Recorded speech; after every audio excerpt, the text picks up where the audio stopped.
ಪಾಪ ನಮ್ಮನ್ನು ಏನು ಮಾಡ್ತದೆ? ಪಾಪ ನಮಗೆ ಏನು ಮಾಡ್ತದೆ? ನಾನು 3 ವಿಷಯ ಹೇಳಿದೆ. ಪಾಪ ಮೊದಲನೇದಾಗಿ ನಮ್ಮನ್ನು ದೇವರಿಂದ ದೂರ ಮಾಡ್ತತೆ. ಎರಡನೇದಾಗಿ ಪಾಪ ನಮ್ಮನ್ನು ಖಂಡಿಸ್ತತೆ. ಮೂರನೇದಾಗಿ ಪಾಪ ನಮ್ಮನ್ನು ಪ್ರಾರ್ಥನೆ ಮಾಡದಂತೆ ಅಡ್ಡಿ ಮಾಡ್ತದೆ. ಈ ವಿಷಯಗಳು ನಾವು ನೋಡಿದ್ವಿ. ಯೆಶಾಯ 59ನೇ ಅಧ್ಯಾಯದಲ್ಲಿ ನಾವು ನೋಡಿದ ಪ್ರಕಾರ. ಯಾರು ವಾಕ್ಯವನ್ನು ತೆಗಿಬೇಡ್ರಿ, ಈಗ ನಾನು ಇನ್ನೂ ವಾಕ್ಯದಲ್ಲಿ ಪ್ರವೇಶ ಮಾಡಿಲ್ಲ. ಹೋದ್ವಾರ ನಾನು ಏನು ಹೇಳಿದೆ ಅದನ್ನು ಸ್ವಲ್ಪ ಹೇಳಿ ಇವತ್ತಿನ ವಾಕ್ಯದಲ್ಲಿ ನಾನು ಹೋಗ್ತೇನೆ. ಹಲ್ಲೆಲೂಯಾ. ಪಾಪ ಮೊದಲನೇದಾಗಿ ನಮ್ಮನ್ನು ದೇವರಿಂದ ದೂರ ಮಾಡ್ತದೆ. ಎರಡನೇದಾಗಿ ಪಾಪ ನಮ್ಮನ್ನು ಖಂಡಮ್ ಮಾಡ್ತದೆ, ಅಂದ್ರೆ ಖಂಡಿಸ್ತದೆ. ಮೂರನೇದಾಗಿ ಪಾಪ ನಮ್ಮನ್ನು ಪ್ರಾರ್ಥನೆ ಮಾಡದೆ ಅಡ್ಡಿಯಾಗಿ ನಿಲ್ಲುತ್ತದೆ ಪ್ರಿಯರೇ. ಮತ್ತು ಈ ಪಾಪ ಅಂದ್ರೆ ಏನು ಅಂತ ನಾನು ನಿಮಗೆ ವಿವರಿಸಿದೆ. ಪಾಪ ಅಂದ್ರೆ ಏನು ಬೈಬಲಿಂದ ನಾನು ನಿಮಗೆ ವಿವರಿಸಿದೆ. ಬಟ್ ಇವತ್ತಿನ ವಾಕ್ಯದಲ್ಲಿ ನಾನು ನಿಮ್ಮನ್ನು ತೆಗೆದುಕೊಂಡು ಹೋಗ್ತೇನೆ. ಇವತ್ತಿನ ಮೆಸೇಜ್ ಟೈಟಲ್ ಬಂದು, ಪಾಪವು ನಿಮ್ಮ ಮೇಲೆ ಪ್ರಭಾವ ನಡೆಸಬಾರದು ಅಥವಾ ಆಳ್ವಿಕೆ ಮಾಡಬಾರದು. ಪಾಪ ನಿಮ್ಮನ್ನು ಆಳಬಾರದು. ಪಾಪ ನಿಮ್ಮನ್ನು ಆಳಬಾರದು. ಯಾರ್ಯಾರು ಯೇಸುವನ್ನು ನಂಬಿರ್ತಾರೋ ಬೈಬಲ್ ಹೇಳ್ತದೆ ಅವರು ದೇವರ ಮಕ್ಕಳು. ಬೈಬಲ್ ಹೇಳ್ತದೆ ಯೇಸುವನ್ನು ನಂಬಿದಂತ ಪ್ರತಿಯೊಬ್ಬರು ದೇವರ ಮಕ್ಕಳು ಮತ್ತು ಅವರು ಹೊಸ ಸೃಷ್ಟಿ, ನೂತನ ಸೃಷ್ಟಿಯಾಗಿದ್ದಾರೆ. ಅಂದರೆ ದೇವರು ನಮ್ಮ ಒಳಗಡೆ ಬಂದ ಮೇಲೆ ಪಾಪಕ್ಕೆ ನಮಗೆ ಯಾವ ಸಂಬಂಧ ಇಲ್ಲ, ಅಥವಾ ಲೋಕಕ್ಕೆ ನಮಗೆ ಯಾವ ಸಂಬಂಧ ಇಲ್ಲ.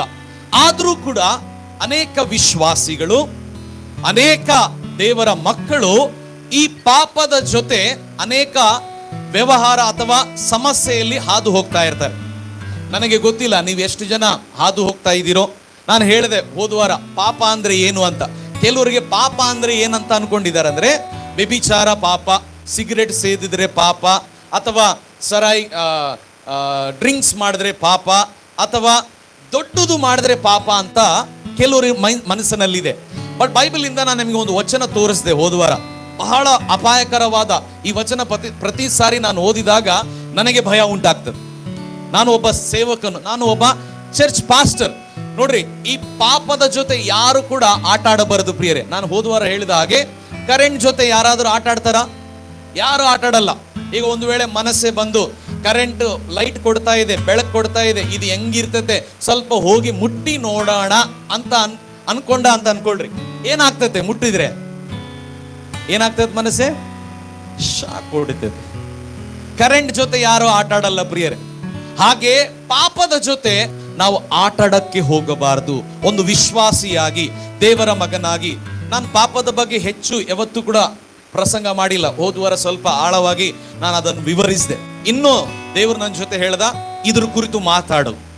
ಯಾಕಂದ್ರೆ ಇವತ್ತು ಬಂಧನ ಇರೋದು ಎಲ್ಲಿ ಅಂದ್ರೆ, ಈ ಪಾಪದ ಜೊತೆ ಯಾರು ಹೆಚ್ಚು ಸಮಯ ಕಳೀತಾರೋ, ಯಾರು ಈ ಪಾಪದ ಜೊತೆ ಅಡ್ಜಸ್ಟ್ಮೆಂಟ್ ಮಾಡ್ಕೊಳ್ತಾರೋ ಅದು ಒಂದು ದೊಡ್ಡ ಬಂಧನ ಪ್ರಿಯ. ಬಟ್ ಈ ಮುಂಜಾನೆಯಲ್ಲಿ ಯಾರ್ಯಾರು ವಾಕ್ಯವನ್ನು ಕೇಳ್ತಾ ಇದ್ದೀರೋ, ಆನ್ಲೈನ್ ಅಲ್ಲಿ ಕೂಡ ನೀವು ವಾಕ್ಯ ಕೇಳ್ತಾ ಇದ್ದೀರಿ, ಈ ಪಾಪದ ಜ್ಞಾನ ನಮಗೆ ಇರೋದು ಮಾತ್ರ ಅಲ್ಲ, ಪಾಪದಿಂದ ನಾವು ಎಚ್ಚರವಾಗಿರಬೇಕು ಪ್ರಿಯ. ಹಲ್ಲೆಲೂಯಾ. ಹೋದ್ವಾರ ಹೇಳಿದೆ ಪಾಪ ಅಂದ್ರೆ ಏನು. ಸೊ ದೊಡ್ಡ ಪಾಪ ಮಾಡಿದ್ರೇನೆ ಪಾಪ ಅಲ್ಲ ಪ್ರಿಯರೇ. ಆದಾಮ್ ಹವ್ವ ದೇವರ ದೃಷ್ಟಿಯಲ್ಲಿ ಯಾವ ಪಾಪ ಮಾಡಿದ್ರು? ದೊಡ್ಡ ಪಾಪ ಮಾಡಿಲ್ಲ ಅವರು, ಬಹಳ ಚಿಕ್ಕ ಪಾಪ. ಏನು ಚಿಕ್ಕ ಪಾಪ ಅದು? ಹಣ್ಣನ್ನು ತಿನ್ನಬೇಡ ಅಂತ ದೇವರು ಹೇಳ್ದ, ಅದನ್ನು ತಿಂದ್ರು. ಅದು ತಿಂದ ಕ್ಷಣದಲ್ಲೇ ಅವರು ದೇವರಿಂದ ಸಪರೇಟ್ ಆದರು. ಅಂದ್ರೆ ದೇವರ ದೃಷ್ಟಿಯಲ್ಲಿ ಇದು ದೊಡ್ಡ ಪಾಪ, ಇದು ಚಿಕ್ಕ ಪಾಪ. ನೋಡ್ರಿ, ಕೆಲವರು ಸುಳ್ಳು ಹೇಳುವುದರಲ್ಲಿ ಅಡ್ಜಸ್ಟ್ಮೆಂಟ್ ಆಗಿಬಿಟ್ಟಿರ್ತಾರೆ ಅಲ್ಲ. ಸುಳ್ಳು ಹೇಳೋದು, ಅಥವಾ ಸುಳ್ಳು ಹೇಗೆ ಹೇಳ್ತಾರೆ ಗೊತ್ತಾ? ಕೆಲವರು ಇವತ್ತಿನ ದಿನಗಳಲ್ಲಿ ಯವನಸ್ಥರು, ನಾನು ಇಲ್ಲೇ ಬರ್ತಿದ್ದೀನಣ್ಣ ಅಂತ ಹೇಳ್ತಾರೆ. ಎಲ್ಲಿ ಬರ್ತಿರ್ತಾನೆ ಗೊತ್ತಾ? ಅವ್ನು ತಿಮ್ಮಾಪುರಿ ಸರ್ಕಲ್ ಅಲ್ಲಿ ಇರ್ತಾನೆ. ಆತ ಇಲ್ಲೇ ಬರ್ತಿದ್ದೀನಣ್ಣ, ಎಷ್ಟು ನಿಮಿಷ ಅಣ್ಣ? 1 ನಿಮಿಷದಲ್ಲಿ ಬರ್ತೀನಣ್ಣ. ಸಹಜವಾಗಿ ನಾವು ಹೇಳುವಂತ ಪದಗಳು. ಆಕ್ಚುಲಿ ತಿಮ್ಮಾಪುರಿಯಿಂದ ಇಲ್ಲಿ ಬರಕ್ಕೆ ಕನಿಷ್ಠ 10 ನಿಮಿಷ ಆಗ್ತದೆ. ಬಟ್ ಬಾಯಿ ತೆಗೆದು ಏನ್ ಹೇಳ್ತಾರೆ ಗೊತ್ತಾ? 1 ನಿಮಿಷ ಅಣ್ಣ, ಎಲ್ಲಿದೆಯಾ ಅಣ್ಣ? ಇಲ್ಲೇ ಇಲ್ಲೇ ಇಲ್ಲೇ ಇಲ್ಲೇ. ಸಹಜವಾಗಿ ನಾವು ಸುಳ್ಳನ್ನು ಹಾಗೆ ಹೇಳ್ಬಿಡ್ತಿರ್ತೀವಿ. ಎಷ್ಟು ಜನ ಸುಳ್ಳು ಹೇಳ್ತಿರೋ ಗೊತ್ತಿಲ್ಲ, ದೇವರ ಮಕ್ಕಳು. ಬಟ್ ಸುಳ್ಳು ಹೇಳೋದು ಪಾಪನ ಅಥವಾ ಅದು ಸರಿನಾ? ಪಾಪ ಅದು. ಯಾಕಂದ್ರೆ ಒಂದು ವಚನ ನಾನು ನಿಮಗೆ ತೋರಿಸ್ತೇನೆ ಪ್ರಿಯರೇ. ಆ ವಚನ ನೀವು ಓದಬೇಕು, ಅದನ್ನು ಬರ್ಕೋಬೇಕು, ಅದನ್ನು ನೀವು ಈ ವಾರ ಎಲ್ಲ ಸ್ಟಡಿ ಮಾಡಬೇಕು. ಹಲ್ಲೆಲೂಯಾ. ಯಾಕೋಬ ಬರೆದ ಪತ್ರಿಕೆ 4ನೇ ಅಧ್ಯಾಯ 17ನೇ ವಾಕ್ಯ. James chapter 4 verse 17. ಯಾಕೋಬ 4:17 ವಾಕ್ಯ. ಅರ್ಚನಾ. James chapter 4 verse 17. ಯಾಕೋಬ 4:17. ಹೀಗಿರುವುದರಿಂದ, ನಾನು ಓದ್ತೇನೆ ಕೇಳಿಸ್ಕೊಳ್ರಿ. ಹೀಗಿರುವುದರಿಂದ ಒಳ್ಳೆಯದನ್ನು ಮಾಡಬೇಕೆಂದು ತಿಳಿದು ಅದನ್ನು ಮಾಡದೇ ಇರುವವನಿಗೆ ಅದು ಪಾಪ. ಈಗ ನನ್ನ ಕಡೆ ನೋಡಿ. ಪಾಪ ಅಂದ್ರೆ ವ್ಯಭಿಚಾರ ಮಾತ್ರ ಅಲ್ಲ, ಪಾಪ ಅಂದ್ರೆ ಕುಡಿಯೋದು ಮಾತ್ರ ಅಲ್ಲ, ಪಾಪ ಅಂದ್ರೆ ಸಿಗರೇಟ್ ಸೇದೋದು ಮಾತ್ರ ಅಲ್ಲ, ಅದು ಕೂಡ ಪಾಪನೇ. ಬಟ್ ಪಾಪ ಅಂತ ಏನು ಅಂತ ಇಲ್ಲಿ ನಮಗೆ ವಿವರಿಸ್ತಾ ಇದೆ. ಒಳ್ಳೆಯದು ಮಾಡಬೇಕಂತ ಗೊತ್ತಿರ್ತದೆ. ಫಾರ್ ಎಕ್ಸಾಂಪಲ್, ನಮ್ಮ ಸ್ಯಾಮ್ಸನ್ ನನಗೆ ಏನೋ ಮಾಡಿರ್ತಾನೆ, ಅದನ್ನ ನಾನು ಕ್ಷಮಿಸ್ಬೇಕಂತ ಬೈಬಲ್ ಅಲ್ಲಿ ಇದೆ, ನಾವು ಓದಿರ್ತೀವಿ, ಕೇಳಿರ್ತೀವಿ. ಆದ್ರೂ ಕೂಡ ಸ್ಯಾಮ್ಸನ್ ಮೇಲೆ ನನಗೆ ಕೋಪ ಇರೋದು, ಅಥವಾ ಸ್ಯಾಮ್ಸನ್ ಮೇಲೆ ಕ್ಷಮಿಸದೇ ಇರುವಂತ ಹೃದಯ. ಸ್ಯಾಮ್ಸನ್ ನಾನು ಉದಾಹರಣೆಗೆ ತೆಗೆದುಕೊಳ್ತಾ ಇದ್ದೀನಿ. ಕ್ಷಮಿಸದೇ ಇರುವ ಹೃದಯ ಅದು ಪಾಪ.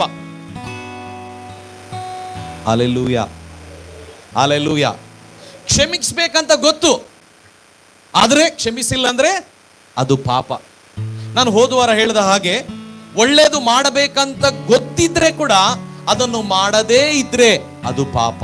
ನಾನು ಹೋದವಾರ ಹೇಳಿದೆ, ಸಭೆಗೆ ಬರ್ತಾ ಇರುವಾಗ ಬೈಬಲ್ ತಗೊಂಡು ಬರ್ಬೇಕು ಗೊತ್ತು, ಆದ್ರೆ ತಗೊಂಡು ಬಂದಿಲ್ಲ ಅಂದ್ರೆ ಪಾಪ. ಹಲ್ಲೆಲೂಯಾ. ಬೈಬಲ್ ಓದ್ಬೇಕಂತ ಗೊತ್ತು, ಆದ್ರೆ ಓದಿಲ್ಲ ಅಂದ್ರೆ ಪಾಪ. ಹಲ್ಲೆಲೂಯಾ. ಎಲ್ಲರೂ ಇಲ್ಲೇ ಇದ್ದೀರಾ? ದಶಮಾಂಶ ಕೊಡಬೇಕಂತ ಗೊತ್ತು, ಬೈಬಲ್ ಅಲ್ಲಿ ಇದೆ, ವಚನ ಗೊತ್ತು, ಸಭಾಪಾಲಕರು ಹೇಳ್ತಾ ಇರ್ತಾರೆ, ಗೊತ್ತಿದ್ದು ಕೂಡ ಕೊಡದೇ ಇದ್ರೆ, ನಾನು ಹೇಳ್ತಾ ಇಲ್ಲ, ಬೈಬಲ್ ಹೇಳ್ತಾ ಇದೆ. ಇನ್ನೊಂದ್ಸರಿ ವಚನ ಓದಮ್ಮ. James chapter 4:17. ಹೀಗಿರುವುದರಿಂದ ಒಳ್ಳೆಯದನ್ನು ಮಾಡಬೇಕೆಂದು ತಿಳಿದು ಅದನ್ನು ಮಾಡದೇ ಇರುವವನಿಗೆ ಅದು ಪಾಪವಾಗಿದೆ. ಒಳ್ಳೆಯದನ್ನು ಮಾಡಬೇಕೆಂತ ತಿಳಿದುಕೊಂಡು ಕೂಡ ಅದನ್ನು ಮಾಡದೇ ಇದ್ರೆ ಅದು ಪಾಪ. ಎಲ್ಲ ಹೇಳ್ರಿ, ಪಾಪ ಹೇಳ್ರಿ. ಪಾಪ ಪಾಪನೇ, ಪಾಪ ಪಾಪನೇ. ನೀನು ಪಾಪಕ್ಕೆ ಬೇರೆ ಡೆಫಿನಿಷನ್ ಕೊಡಕ್ ಹೋಗ್ಬಾರ್ದು. ಬಹಳ ಜನರಿಗೆ ತಮ್ಮದೇ ಆದಂತ ಒಂದು ಅರ್ಥ ಇದೆ ಪಾಪದ. ಇದೇನ್ ಬ್ರದರ್, ಇದು ನಾರ್ಮಲ್, ನಮ್ ಪ್ರೊಫೆಷನ್ ಅಲ್ಲಿ ಇದೆಲ್ಲ ಮಾಡಿದ್ರೇನೆ ನಡೆಯೋದು. ಅಲ್ಲೋ, ನೀವು ಯಾವುದೇ ಪ್ರೊಫೆಷನ್ ಅಲ್ಲಿ ಇರ್ರಿ, ನೀವು ದೇವರ ಮಗ, ನೀವು ದೇವರ ಮಗ, ನೀವು ದೇವರ ಮಗ, ನೀವು ದೇವರಿಂದ ಕರೆಯಲ್ಪಟ್ಟವರು. ನಿಮ್ಮ ಪ್ರೊಫೆಷನ್ ಹೇಗೆ ನಡೀತಾ ಇದೋ ಗೊತ್ತಿಲ್ಲ, ಬಟ್ ವಾಕ್ಯದ ಪ್ರಕಾರ ಒಬ್ಬ ವಿಶ್ವಾಸಿ ನಡೆಯೋದು ಅದು ನಮ್ಮ ಒಂದು ಜವಾಬ್ದಾರಿ ಪ್ರಿಯರೇ. ಹಲ್ಲೆಲೂಯಾ. ತುಂಬಾ ಜನ ಹೇಳ್ತಾರೆ, ಪಾಸ್ಟರ್ ಸುಳ್ಳು ಹೇಳಿಲ್ಲ ಅಂದ್ರೆ ನಡೆಯಲ್ಲ. ಸುಳ್ಳು ಹೇಳಲೇಬೇಕು, ಸ್ವಲ್ಪ ಆದ್ರೆ ಹೇಳಬೇಕು. ಆದಷ್ಟು ನಾವು ಈ ಪಾಪದಿಂದ ದೂರ ಇರೋದು ಕಲಿಯಬೇಕು ಪ್ರಿಯರೇ. ಕೆಲವರು ಆಮೇಲೆ ಹೇಳ್ತಾ ಇಲ್ಲ, ಇದು ಡಿಫಿಕಲ್ಟ್ ಪಾಸ್ಟರ್, ವಚನ ಸ್ವಲ್ಪ ಡಿಫಿಕಲ್ಟೇ. ಬೈಬಲ್ ಹೇಳ್ತದೆ ವಾಕ್ಯ ಇಬ್ಬಾಯಿ ಕತ್ತಿಗಿಂತ ಹದವಾದದ್ದಂತ. ಕೆಲವರು ಬೈಬಲ್ ಏನ್ ಅನ್ಕೊಂಡಾರ ಅಂದ್ರೆ ಹೂವಿನ ಮೇಲೆ ನಡೆದಂಗ. ಇಲ್ಲ ಪ್ರಿಯರೇ, ಕಠಿಣ.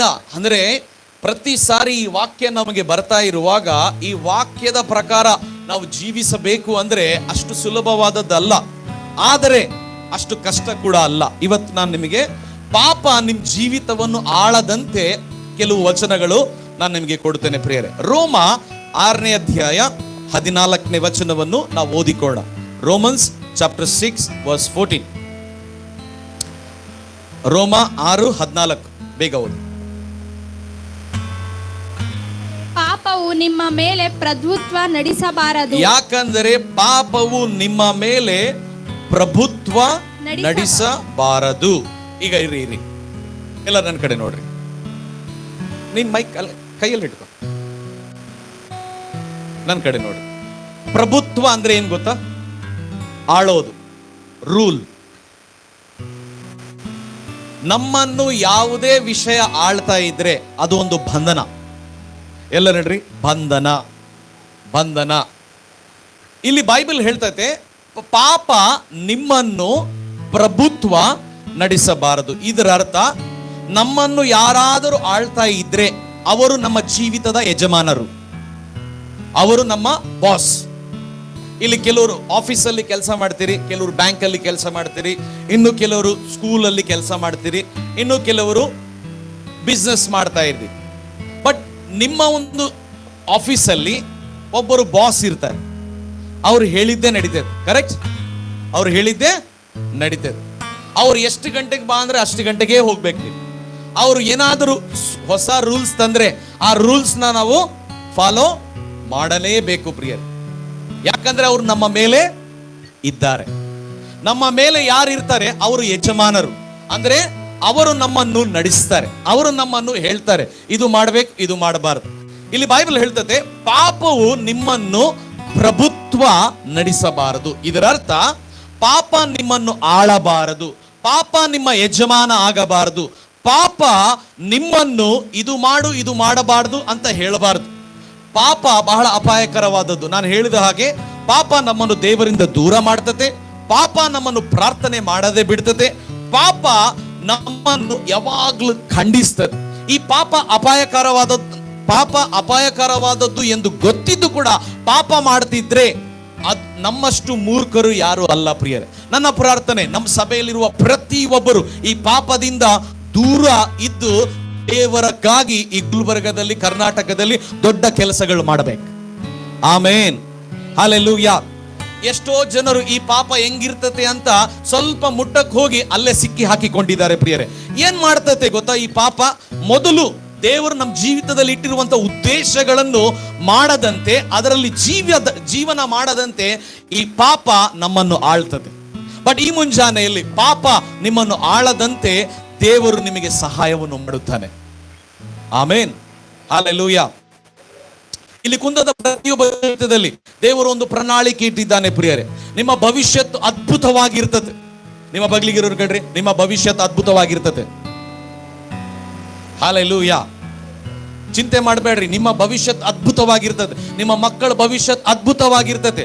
ಬಟ್ ಆ ಅದ್ಭುತವಾದ ಭವಿಷ್ಯದಲ್ಲಿ ನಾವು ಪ್ರವೇಶ ಮಾಡದಂತೆ ಆಳೋದು ಅಥವಾ ಪ್ರಭುತ್ವ ನಡೆಸೋದು ಅದು ಯಾವುದು ಗೊತ್ತಾ? ಪಾಪ. ಎಲ್ಲರೂ ಹೇಳ್ರಿ ಪಾಪ. ಪಾಪ ಹೇಳ್ರಿ, ಪಾಪ ಪಾಪನೇ, ಪಾಪ ಪಾಪನೇ. ಪಾಪ ಅಂದ್ರೆ ಏನು? ಒಳ್ಳೇದು ಮಾಡಬೇಕಂತ ಗೊತ್ತಿದ್ದು ಕೂಡ ಅದನ್ನು ಮಾಡದೇ ಇದ್ರೆ ಅದು ಪಾಪ. Hallelujah, praise the lord. ಅನೇಕ ವಿಶ್ವಾಸಿಗಳು ಇವತ್ತು ಎಲ್ಲಿ ಅವರು ಸ್ಟ್ರಗಲ್ ಆಗ್ತಾ ಇದ್ದಾರೆ ಅಂದ್ರೆ, ಅನೇಕರು ಸೀಕ್ರೆಟ್ ಆಗಿ ಅಂದರೆ ವೈಯಕ್ತಿಕವಾಗಿ ಅವರು ಪಾಪದಲ್ಲಿ ಸಿಕ್ಕಿ ಹಾಕಿಕೊಂಡಿರ್ತಾರೆ. ಬಟ್ ನಾನು ನಿಮಗೆ ಪ್ರೋತ್ಸಾಹ ಮಾಡಕ್ಕೆ ಇಲ್ಲಿದ್ದೇನೆ, ಖಂಡಿಸಕ್ಕೆ ಅಲ್ಲ. ನಾನು ನಿಮ್ಮನ್ನು ವಾಕ್ಯದಿಂದ ಉತ್ತೇಜನ ಮಾಡಿ ಇದರಿಂದ ದೂರ ಆದರೆ ದೇವರಿಗೋಸ್ಕರ ನಾವು ಏನು ಮಾಡಬಹುದು, ದೇವರಿಗೋಸ್ಕರ ನಾವು ಎಷ್ಟು ದೊಡ್ಡ ಕಾರ್ಯಗಳನ್ನು ಮಾಡಬಹುದು ಅಂತ ನಾನು ನಿಮಗೆ ವಾಕ್ಯದಿಂದ ಕಲಿಸ್ತೇನೆ ಪ್ರಿಯರೇ. ಬೈಬಲ್ ಹೇಳ್ತದೆ, ಅದೇ 14ನೇ ವಚನ, ಪಾಪವು ನಿಮ್ಮ ಮೇಲೆ ಪ್ರಭುತ್ವ ನಡೆಸಬಾರದು. ಮುಂದೆ ಹೋದಮ್ಮ. ಕಾರಣವೇ ಏನೆಂದರೆ ನೀವು ಅನ್ಯಾಯ ಪ್ರಮಾಣಧೀನರಲ್ಲ, ನೀವು ನ್ಯಾಯ ಪ್ರಮಾಣಧೀನರು ಅಲ್ಲ, ಆದರೆ ಕೃಪೆಗೆ ಅಧೀನರಾಗಿದ್ದೀರಿ. ನೀವು ಕೃಪೆಗೆ ಅಧೀನರಾಗಿದ್ದೀರಿ. ನನ್ನ ಕಡೆ ನೋಡ್ರಿ, ನನ್ನ ಕಡೆ ನೋಡ್ರಿ. ಹಲ್ಲೆಲೂಯಾ. ಎಲ್ಲರೂ ಹೇಳ್ರಿ ಕೃಪೆ, ಕೃಪೆ. ಈಗ ಇಲ್ಲಿ ಎರಡು ವಿಷಯ ನಾನು ನಿಮಗೆ ಹೆಚ್ಚು ವಿವರಿಸಕ್ಕೆ ಇಷ್ಟಪಡ್ತೇನೆ. ಒಂದು ಲಾ, ಎರಡನೇದು ಗ್ರೇಸ್. ಮೊದಲನೇದಾಗಿ ಅಲ್ಲಿ ನ್ಯಾಯ ಪ್ರಮಾಣ ಅಂತ ಐತಿ, ಎರಡನೇದಾಗಿ ಅಲ್ಲಿ ಕೃಪೆ ಅಂತ ಇದೆ. ಈಗ ನನ್ನ ಕಡೆ ನೋಡ್ರಿ, ನ್ಯಾಯ ಪ್ರಮಾಣ ಅಂದ್ರೆ ಏನು? ಲಾ ಅಂದ್ರೆ ಏನು? ಲಾ ಅಂದ್ರೆ ಏನು? ನ್ಯಾಯ ಪ್ರಮಾಣ ಅಂದ್ರೆ ಏನು? ನಾನು ಕೆಲವು ವಿಷಯಗಳು ನಾನು ಬರೆದುಕೊಂಡಿದ್ದೇನೆ, ಅದನ್ನು ಹೇಳ್ತೇನೆ, ಕೇಳಿಸ್ಕೊಡ್ರಿ. ಜನರು ಏನು ಮಾಡಬಹುದು ಅಥವಾ ಮಾಡಬಾರದು ಎಂದು ಹೇಳುವ ಒಂದು ರಾಜ್ಯ, ಒಂದು ದೇಶ, ಒಬ್ಬ ವ್ಯಕ್ತಿ ಒಂದು ನ್ಯಾಯ ಪ್ರಮಾಣವನ್ನು ಕೊಡುವುದೇ ನ್ಯಾಯ ಪ್ರಮಾಣವಾಗಿದೆ. ಅಂದ್ರೆ ಪ್ರಭುತ್ವದಲ್ಲಿ, ರಾಜ್ಯದಲ್ಲಿ, ದೇಶದಲ್ಲಿ ಇದು ಮಾಡಬೇಕು. ಫಾರ್ ಎಕ್ಸಾಂಪಲ್, ನಮ್ಮ ಹತ್ರ ಮೊದಲು ₹1,000 ನೋಟ್ ಇತ್ತು, ಕರೆಕ್ಟ್? 1000 rupees ನೋಟ್ಸ್ ಇತ್ತು. ಇವಾಗ ಇದೇನಾ? ಇವಾಗಿಲ್ಲ. ಯಾಕೆ ಅಂದ್ರೆ ಮೇಲೆ ಇರುವಂತ ಪ್ರಭುತ್ವವನ್ನು ನಡೆಸುವವರು, ರಾಜ್ಯವನ್ನು ಆಳುವವರು ಒಂದು ಲಾ ತಂದ್ರು. ಈಗ 1000 rupees ನೋಟ್ ಬ್ಯಾನ್. ಎಲ್ಲರೂ ಬಚ್ಚಿಟ್ಕೊಂಡಿದ್ದೆಲ್ಲ ಹಣ, ಸ್ಪೆಷಲಿ ಗರ್ಲ್ಸ್, ಲೇಡೀಸ್, ಗಂಡನಿಗೆ ಗೊತ್ತಿಲ್ದಂಗ ಎಷ್ಟು ಹಣ ಅವರು ಬಚ್ಚಿಟ್ಕೊಂಡಿರ್ತಾರೋ ಅದೆಲ್ಲ ಬ್ಯಾಂಕಲ್ಲಿ ಹೋಗಿ ಡೆಪಾಸಿಟ್ ಮಾಡಿದ್ರು. ಫಸ್ಟ್ ಎಷ್ಟು ಜನ ಮಾಡಿದ್ರು ಗೊತ್ತಿಲ್ಲ, ಬಟ್ ನಾನು ಮಾಡಿದೆ. ನಮ್ಮ ಮಮ್ಮಿ ನನಗೆ ಸ್ವಲ್ಪ ಕೊಟ್ಟಿದ್ರು, ನನ್ನ ವೈಫ್ ಸ್ವಲ್ಪ ಕೊಟ್ಟಿದ್ರು, ಎಲ್ಲ ತಗೊಂಡು ಹೋಗಿ ನಾನು ಬ್ಯಾಂಕಲ್ಲಿ ಹಾಕಿದ್ದೆ. ಹಲ್ಲೆಲೂಯಾ. ಅಂದ್ರೆ ಲಾ, ನ್ಯಾಯ ಪ್ರಮಾಣ ಅಂದ್ರೆ ಮೇಲೆ ಇರುವಂತ ವ್ಯಕ್ತಿಗಳು ಕೆಲವು ವಿಷಯಗಳು ಅವರು ಹೇಳ್ತಾರೆ, ಇದು ಆಗ್ತತೆ, ಇದು ಆಗ್ಬಾರ್ದು, ಇದು ಮಾಡಬೇಕು, ಇದು ಮಾಡಬಾರದು. ನಾವು ನೋಡ್ತೇವೆ ಬೈಬಲ್ ಅಲ್ಲಿ ಈ ನ್ಯಾಯ ಪ್ರಮಾಣ ಯಾರ ಮೂಲಕ ಬಂತು ಅಂದ್ರೆ ಮೋಶೆ ಮೂಲಕ. ಬೈಬಲ್ ಅಲ್ಲಿ ನಾವು ನೋಡ್ತೇವೆ ಆದಾಮ್ ಹವ್ವ ಪಾಪ ಮಾಡಿದ ಮೇಲೆ ನ್ಯಾಯ ಪ್ರಮಾಣ ಬಂದಿಲ್ಲ ಪ್ರಿಯರೇ. ಆದಾಮ್ ಹವ್ವ ಪಾಪ ಮಾಡಿದ ಮೇಲೆ ನ್ಯಾಯ ಪ್ರಮಾಣ ಬಂದಿಲ್ಲ. ಈ ನ್ಯಾಯ ಪ್ರಮಾಣ, ಲಾ ಯಾವಾಗ ಬಂದಿದೆ ಅಂದ್ರೆ ದೇವರು ಇಸ್ರಾಯೇಲರಿಗೋಸ್ಕರ ಈ ನ್ಯಾಯ ಪ್ರಮಾಣವನ್ನು ತಂದ. ಬಟ್ ನ್ಯಾಯ ಪ್ರಮಾಣ ನಮಗೆ ಏನ್ ಹೇಳ್ತದೆ ಗೊತ್ತಾ? ಬೈಬಲ್ ಅಲ್ಲಿ ನ್ಯಾಯ ಪ್ರಮಾಣ ಬೈಬಲ್ ಅಲ್ಲಿ ಏನ್ ಹೇಳ್ತದೆ ಅಂದ್ರೆ ಪಾಪಿಗೆ ಪಾಪಿ ಎಂದು ಹೇಳ್ತದೆ. ನಂಬರ್ 1, ಮೊದಲನೇದಾಗಿ ಪಾಪಿಗೆ ಪಾಪಿ ಅಂತ ಹೇಳ್ತದೆ. ಎರಡನೇದಾಗಿ ಪಾಪಿಯನ್ನು ಖಂಡಿಸ್ತದೆ ನ್ಯಾಯ ಪ್ರಮಾಣ. ಮೂರನೇದಾಗಿ ಪಾಪಿಯನ್ನು ಶಪಿಸ್ತದೆ. ನಾಲ್ಕನೇದಾಗಿ ನ್ಯಾಯ ಪ್ರಮಾಣ ಪಾಪಿಯನ್ನು ಶಿಕ್ಷಿಸ್ತದೆ. ನ್ಯಾಯ ಪ್ರಮಾಣ ಎಲ್ಲರೂ ಹೇಳ್ರಿ, ನ್ಯಾಯ ಪ್ರಮಾಣ, ನ್ಯಾಯ ಪ್ರಮಾಣ. ಹಲ್ಲೆಲೂಯಾ. ಬೈಬಲ್ ಹೇಳುತ್ತೆ ನಾವು ನ್ಯಾಯ ಪ್ರಮಾಣಕ್ಕೆ ಅಧೀನರು ಅಲ್ಲ, ನಾವು ಕೃಪೆಗೆ ಅಧೀನರಾಗಿದ್ದೇವೆ. ಹಲ್ಲೆಲೂಯಾ. ಈಗ ಪಾಪ ಅಂತ ನಮಗೆ ಗೊತ್ತಿದ ಮೇಲೆ, ಪಾಪ ಏನು ಅಂತ ಗೊತ್ತಿದ ಮೇಲೆ ನೀವು ಅರ್ಥ ಮಾಡ್ಕೋಬೇಕು, ಈಗ ನಾವು ನ್ಯಾಯ ಪ್ರಮಾಣದ ಅಧೀನತೆಯಲ್ಲಿ ಇಲ್ಲ, ನಾವು ಕೃಪೆಯ ಅಧೀನತೆಯಲ್ಲಿದ್ದೇವೆ. ಆಮೇನ್. ನ್ಯಾಯ ಪ್ರಮಾಣ ಮೋಶೆ ಮೂಲಕ ಬಂತು, ಬೈಬಲ್ ಹೇಳ್ತದೆ. ಕೃಪೆ ಸತ್ಯ ಯೇಸುವಿನ ಮೂಲಕ ಬಂತು ಅಂತ. ಆಮೇನ್. ಈ ಕೃಪೆ ನಮ್ಮ ಜೀವಿತದಲ್ಲಿ ಬಂದ್ರೆ, ನಾನು ಹೇಳ್ತೇನೆ ನೋಡ್ರಿ, ಕೃಪೆ ಬಗ್ಗೆ ಕೆಲವರು ತಪ್ಪಾಗಿ ತಿಳಿದುಕೊಂಡಿದ್ದಾರೆ. ಕೃಪೆ ಅಂದ್ರೆ ಕೆಲವರು ಏನ್ ಅನ್ಕೊಂಡಿದ್ದಾರೆ ಅಂದ್ರೆ ಅವಾಗವಾಗ ಪಾಪ ಮಾಡಬಹುದು, ಅವಾಗವಾಗ ತಪ್ಪು ಮಾಡಬಹುದು, ಅವಾಗವಾಗ ಸುಳ್ಳು ಹೇಳಬಹುದು, ಅವಾಗವಾಗ ನಾವು ಏನಾದರೂ ಮಾಡಬಹುದು, ಅವಾಗವಾಗ ನಾವು ಮ್ಯಾನಿಪುಲೇಟ್ ಮಾಡಬಹುದು, ಅವಾಗವಾಗ ಸ್ವಲ್ಪ ಬ್ಲ್ಯಾಕ್ ಮೇಲ್ ಮಾಡಬಹುದು, ಅವಾಗವಾಗ ಏನಾದರೂ ಮಾಡಬಹುದು. ಯೇಸು ಸ್ವಾಮಿ ಹತ್ರ ಬಂದ್ರೆ ನಮ್ಮನ್ನು ಯೇಸು ಕ್ಷಮಿಸ್ತಾನೆ. ಕೃಪೆ ಅಂದ್ರೆ ಅದು ಅನ್ಕೊಂಡಿದ್ದಾರೆ. ಅದಲ್ಲ ಕೃಪೆ. ಕೃಪೆ ಪಾಪ ಮಾಡುವಂತ ನಮಗೆ ಲೈಸೆನ್ಸ್ ಕೊಡುವುದಿಲ್ಲ. ಕೃಪೆ ನಮ್ಮನ್ನು ಪಾಪ ಮಾಡಬೇಡ ಅಂತ ಸಹಾಯ ಕೊಡುತ್ತದೆ, ಬಲ ಕೊಡುತ್ತದೆ, ಶಕ್ತಿ ಕೊಡುತ್ತದೆ ಆ ಪಾಪವನ್ನು ಎದುರಿಸಕ್ಕೆ. ಸ್ವಲ್ಪ ಆಮೇನ್ ಬಯಸ್ತಾ ಇದೆ. Hallelujah, hallelujah. ನೋಡ್ರಿ, ನ್ಯಾಯ ಪ್ರಮಾಣದ ಬಗ್ಗೆ ನಾನು ನಿಮಗೆ ಸ್ವಲ್ಪ ವಿಷಯ ಮಾತಾಡಿ ಮುಂದೆ ಹೋಗ್ತೇನೆ. ಕೃಪೆ ಬಗ್ಗೆ ಎಲ್ಲ ಹೇಳ್ರಿ. ಲಾ, ನ್ಯಾಯ ಪ್ರಮಾಣ. ಒಂದು ದಿನ ಒಂದು ವ್ಯಭಿಚಾರಿ ಸ್ತ್ರೀ, ಬೈಬಲ್ ಅಲ್ಲಿ ನಾವು ನೋಡ್ತೇವೆ, ಯೋಹಾನ 8ನೇ ಅಧ್ಯಾಯ 1ನೇ ವಾಕ್ಯ. ಯೋಹಾನ 8, 1-5 ವಚನಗಳನ್ನು ನಾವು ಓದಿಕೊಳ್ಳೋಣ. ನ್ಯಾಯ ಪ್ರಮಾಣ ಏನ್ ಹೇಳ್ತತೆ, ನ್ಯಾಯ ಪ್ರಮಾಣದ ಬಗ್ಗೆ ಶಾಸ್ತ್ರಿಗಳು, ಫರಿಸಾಯರು ಏನು ಹೇಳ್ತಾರೆ. ನ್ಯಾಯ ಪ್ರಮಾಣ ಎಲ್ಲರೂ ಹೇಳ್ರಿ. ನ್ಯಾಯ ಪ್ರಮಾಣ, ಲಾ, ಲಾ, ನ್ಯಾಯ ಪ್ರಮಾಣ. ಓದಮ್ಮ, ನ್ಯಾಯ ಪ್ರಮಾಣ. ಯೇಸು ಆಲಿವ ಮರಗಳ ಗುಡ್ಡಕ್ಕೆ ಹೋದನು. ಬೆಳಗ್ಗೆ ಆತನು ತಿರುಗಿ ದೇವಾಲಯಕ್ಕೆ ಬಂದಾಗ ಎಲ್ಲಾ ಜನರು ಆತನ ಬಳಿಗೆ ಬಂದರು ಮತ್ತು ಆತನು ಕುಳಿತುಕೊಂಡು ಅವರಿಗೆ ಬೋಧಿಸುತ್ತಿದ್ದನು. ಆಗ ವ್ಯಭಿಚಾರದಲ್ಲಿ ಸಿಕ್ಕಿದ್ದ ಒಬ್ಬ ಹೆಂಗಸನ್ನು ಶಾಸ್ತ್ರಿಗಳು ಮತ್ತು ಫರಿಸಾಯರು, ವ್ಯಭಿಚಾರದಲ್ಲಿ ಸಿಕ್ಕಿ ಹಾಕಿಕೊಂಡಂತ ಈ ಒಬ್ಬ ಹೆಂಗಸು ಯಾರ ಕೈಗೆ ಸಿಕ್ಕಿ ಹಾಕಿಕೊಂಡ್ಲು ಗೊತ್ತಾ? ಶಾಸ್ತ್ರಿಗಳು, ಫರಿಸಾಯರು. ಬೈಬಲ್ ಅಲ್ಲಿ ಶಾಸ್ತ್ರಿಗಳು, ಫರಿಸಾಯರು ಯಾರು ಅಂತ ಕೂಡ ನಾನು ಸ್ವಲ್ಪ ವಿವರಿಸ್ತೇನೆ. ಶಾಸ್ತ್ರಿಗಳು ಮತ್ತು ಫರಿಸಾಯರ ಕೈಯಲ್ಲಿ ಸಿಕ್ಕಿ ಹಾಕಿಕೊಂಡಳು. ಆತನ ಬಳಿಗೆ ತಂದು ಆಕೆಯನ್ನು ನಡುವೆ ನಿಲ್ಲಿಸಿ, ಆಕೆಗೆ ನಡುವೆಯನ್ನು ನಿಲ್ಲಿಸಿ. ನನ್ನ ಕಡೆ ನೋಡ್ರಿ ಎಲ್ಲರೂ, ಓನ್ಲಿ ಅರ್ಚನಾ ಮಾತ್ರ ಓದ್ತಾಳೆ. ನನ್ನ ಕಡೆ ನೋಡ್ರಿ. ಈಕಿ ವ್ಯಭಿಚಾರ ಮಾಡಿದ ಮೇಲೆ ಯಾರ ಕೈಗೆ ಸಿಕ್ಕಿ ಹಾಕಿಕೊಂಡ್ಲು ಗೊತ್ತಾ? ಶಾಸ್ತ್ರಿಗಳು, ಫರಿಸಾಯರು, ಪಂಡಿತರು ಇರು. ಹಲ್ಲೆಲೂಯಾ. ನ್ಯಾಯ ಪ್ರಮಾಣದ ಬಗ್ಗೆ ಮಾತನಾಡುವವರು, ನ್ಯಾಯ ಪ್ರಮಾಣದ ಪ್ರಕಾರ ಜೀವಿಸುವವರ ಕೈಯಲ್ಲಿ ಸಿಕ್ಕಿ ಹಾಕಿಕೊಂಡ್ಲು. ಸಿಕ್ಕಿ ಹಾಕಿಕೊಂಡಿದ್ದಾಗ ಬೈಬಲ್ ಹೇಳ್ತದೆ, ಆಕೆಯನ್ನು ಬಂದು ನಿಲ್ಲಿಸಿದರು. ಪ್ರಿಯರೇ, ಮೊದಲನೇದಾಗಿ ನ್ಯಾಯ ಪ್ರಮಾಣ ಮಾಡೋದು ಏನ್ ಗೊತ್ತಾ? ಅನೇಕರ ಮುಂದೆ ಅವಮಾನ. ಎಲ್ಲಡ್ರಿ, ಅವಮಾನ. ಒಂದು ಸ್ತ್ರೀ ಸಿಕ್ಕಿ ಹಾಕಿಕೊಂಡಿದ್ದಾಳೆ ಶಾಸ್ತ್ರಿಗಳ ಕೈಯಲ್ಲಿ ಮತ್ತು ಫರಿಸಾಯರ ಕೈಯಲ್ಲಿ. ಈಗ ಈಕೆಯನ್ನು ನಿಲ್ಲಿಸ್ತಾ ಇದ್ದಾರೆ. ನಿಲ್ಲಿಸಿ ಏನ್ ಹೇಳ್ತಾ ಇದ್ದಾರೆ ಗೊತ್ತಾ? ಏನು ಇವ್ರದೇ ಒಂದು ಲಾ ಹೇಳ್ತಾ ಇಲ್ಲ, ಇವರು ನ್ಯಾಯ ಪ್ರಮಾಣದ ಬಗ್ಗೆ ಮಾತಾಡ್ತಾ ಇದ್ದಾರೆ. ಏನಂತ ಹೇಳ್ತಾ ಇದ್ದಾರೆ ನೋಡ್ರಿ. ಶಾಸ್ತ್ರಿಗಳು ಮತ್ತು ಫರಿಸಾಯರು ಆತನ ಬಳಿಗೆ ಬಂದು ಆಕೆಯನ್ನು ನಿಲ್ಲಿಸಿದರು. ಆಕೆಯನ್ನು ನಡುವೆ ನಿಲ್ಲಿಸಿ ಆತನಿಗೆ ಬೋಧಕನೇ, ಈ ಹೆಂಗಸು ವ್ಯಭಿಚಾರ ಮಾಡುವಾಗಲೇ ಹಿಡಿಯಲ್ಪಟ್ಟಳು.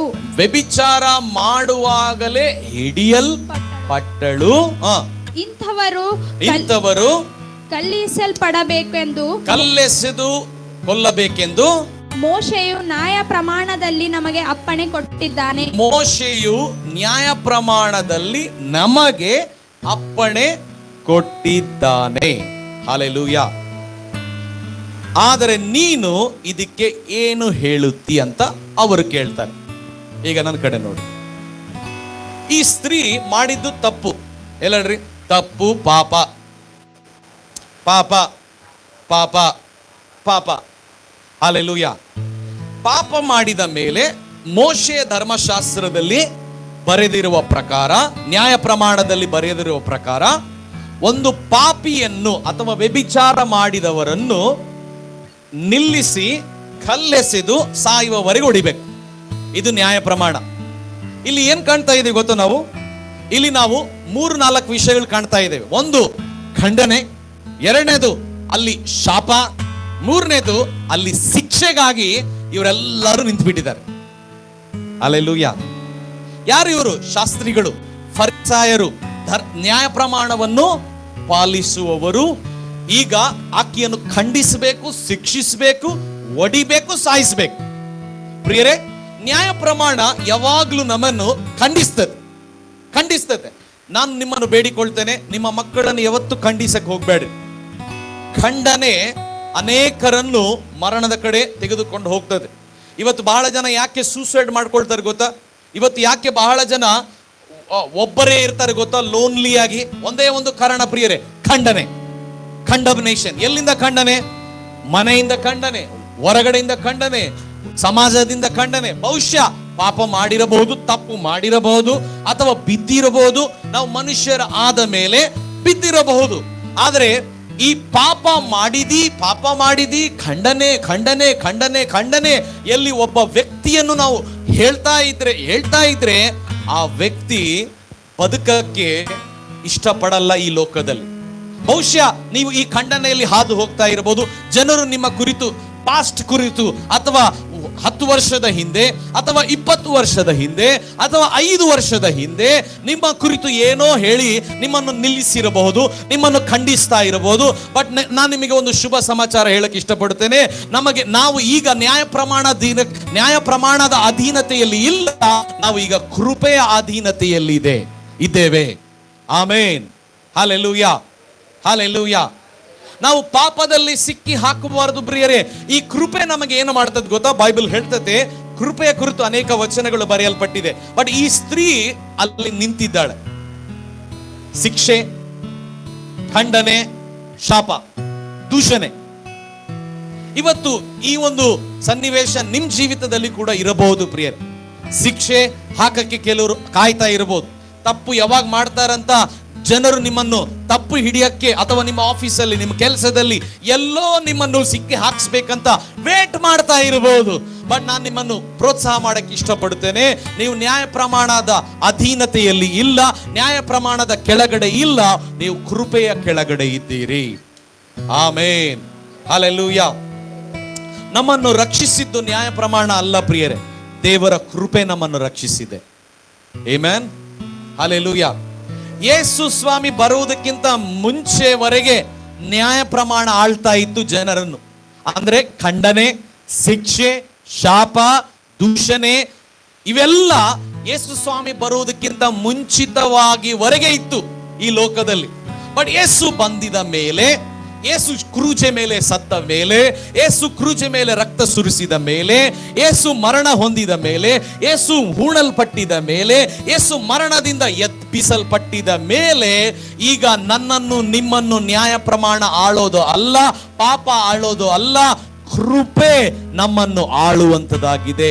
ಈಗ ನಾವು ನ್ಯಾಯ ಪ್ರಮಾಣ ಹೇಳುವ ಹಾಗೆ ನಾವು ಇರುವವರಲ್ಲ, ಕೃಪೆ ಹೇಳುವ ಹಾಗೆ ನಾವು ಇರುವವರು. ಆಮೇನ್, ಹಲ್ಲೆಲೂಯಾ. ಎಫೆಸ ಬರೆದ ಪತ್ರಿಕೆ 2ನೇ ಅಧ್ಯಾಯ 8-9 ವಚನದಲ್ಲಿ ನಾವು ನೋಡುವ ಪ್ರಕಾರ ಅಲ್ಲಿ ಬರೆಯಲ್ಪಟ್ಟಿದೆ. Ephesians chapter 2 verse 8 and 9. ನಮ್ಮ ದೇವರು ನಿಮ್ ಜೊತೆ ಮಾತಾಡ್ತಿದ್ರೆ ಆಮೇನ್ ಅಂತ ಹೇಳ್ರಿ. ಹಲ್ಲೆಲೂಯಾ. ನಿಮ್ ಬಗ್ಲಿಗಿರೋರ್ಗೆ ಹೇಳ್ರಿ ಕೃಪೆ, ಹೇಳ್ರಿ ಕೃಪೆ. ನಿಮ್ ಬಗ್ಲಿಗೆ ಯಾರಿಲ್ಲ ಅಂದ್ರೆ ಏಂಜಲ್ ಇದೆ ಅಂತ ಅವ್ರಿಗೆ ತಟ್ಟಿ ಹೇಳ್ರಿ ಕೃಪೆ, ಕೃಪೆ. ಹಲ್ಲೆಲೂಯಾ. ಏನ್ ಹೇಳ್ತೈತೆ ನೋಡ್ರಿ. ಯಾಕಂದರೆ ಕೃಪೆಯಿಂದಲೇ ನಂಬಿಕೆಯ ಮೂಲಕ ನೀವು ರಕ್ಷಣೆ ಹೊಂದುವರಾಗಿದ್ದೀರಿ. ಕೃಪೆಯಿಂದಲೇ ನೀವು ನಂಬಿಕೆಯ ಮೂಲಕ ರಕ್ಷಣೆ. ಎಲ್ಲರಲ್ಲಿ ರಕ್ಷಣೆ, ರಕ್ಷಣೆ. ಏನಿದ್ರ ಅರ್ಥ ಗೊತ್ತಾ? ರಕ್ಷಣೆ ಅಂದ್ರೆ ಏನು? What is salvation? Gift of god. ರಕ್ಷಣೆ ಅಂದ್ರೆ ಏನು? ಇಲ್ಲೇ ಇದ್ದೀರ ಎಲ್ಲರೂ? ಇಲ್ಲೇ ಇದ್ದಾರೆ? ಓಕೆ. ಕೃಪೆಯ ಮೂಲಕ, ನಂಬಿಕೆಯ ಮೂಲಕ ನಾವು ರಕ್ಷಣೆ ಹೊಂದಿದ್ದೇವೆ. ಬೈಬಲ್ ಹೇಳ್ತೈತೆ, ಒಂದು ದಿನ ಯೇಸು ಸ್ವಾಮಿ ಜಕ್ಕಾಯ ಮನೆಗೆ ಹೋದ. ಜಕ್ಕಾಯ ಯಾರು ಗೊತ್ತಾ? ಟ್ಯಾಕ್ಸ್ ಕಲೆಕ್ಟರ್, ಸುಂಕವನ್ನು ವಸೂಲು ಮಾಡುವವನು. ಯೇಸು ಸ್ವಾಮಿ ಅವನ ಮನೆಗೆ ಹೋಗಿ, ಏ ಜಕ್ಕಾಯ, ನೀನು ಸುಂಕದವನು, ನೀನು ಪಾಪಿ, ನಾನು ನಿನ್ನ ಮನೆಗೆ ಬಂದಿದ್ದೀನಿ, ಈಗ ಮೊಣಕಾಲು ಹಾಕಿ ಇಲ್ಲಿ ಬೀಳ್ತೀಯಾ ಇಲ್ಲ ಅಂತ ಹೇಳಿದಾನ? ಹೇಳೇ ಇಲ್ಲ. ಜಸ್ಟ್ ಹೋಗಿ ಜೀಸಸ್ ಅಲ್ಲಿ ಕುತ್ಕೊಂಡ, ಮಾತಾಡ್ತಾ ಇದ್ದ. ಅವನಲ್ಲಿ ಒಂದು ಮನವರಿಕೆ ಬಂತು. Hallelujah. C, salvation is a experience. ಅಂದ್ರೆ ರಕ್ಷಣೆ ಅನ್ನೋದು ಒಂದು ಅನುಭವ. ಎಲ್ಲರಿ ಅನುಭವ. Hallelujah, hallelujah. ಇಸ್ರಾಯೇಲರಿಗೆ ರಕ್ಷಣೆ ದೇವರು ಕೊಟ್ಟ ಮೋಶೆಯ ಮೂಲಕ, ಕುರಿಮರಿಯ ರಕ್ತದಿಂದ ಭದ್ರಪಡಿಸಿದ. ಬಟ್ ನನಗೆ ನಿಮಗೆ ಯೇಸು ಸ್ವಾಮಿಯ ರಕ್ತದ ಮೂಲಕ, ಯೇಸು ಸ್ವಾಮಿಯ ಶಿಲುಬೆಯ ಮೂಲಕ ಈಗ ನಾವು ರಕ್ಷಿಸಲ್ಪಟ್ಟಿದ್ದೇವೆ ಪ್ರಿಯರೇ. ಕೃಪೆಯ ಮೂಲಕ ನಾವು ರಕ್ಷಣೆ ಹೊಂದಿದ್ದೇವೆ. ಎಲ್ಲರಿ ಕೃಪೆ, ಕೃಪೆ, ಕೃಪೆ. ಕೃಪೆ ಏನ್ ಮಾಡ್ತದ ಗೊತ್ತಾ? ಕೃಪೆ ಏನ್ ಹೇಳ್ತದ ಗೊತ್ತಾ? ಪಾಪಿಯನ್ನು ಪಾಪಿ ಅಂತ ಹೇಳಲ್ಲ ಕೃಪೆ. ಪಾಪಿಯನ್ನು ದ್ವೇಷಿಸುವುದಿಲ್ಲ.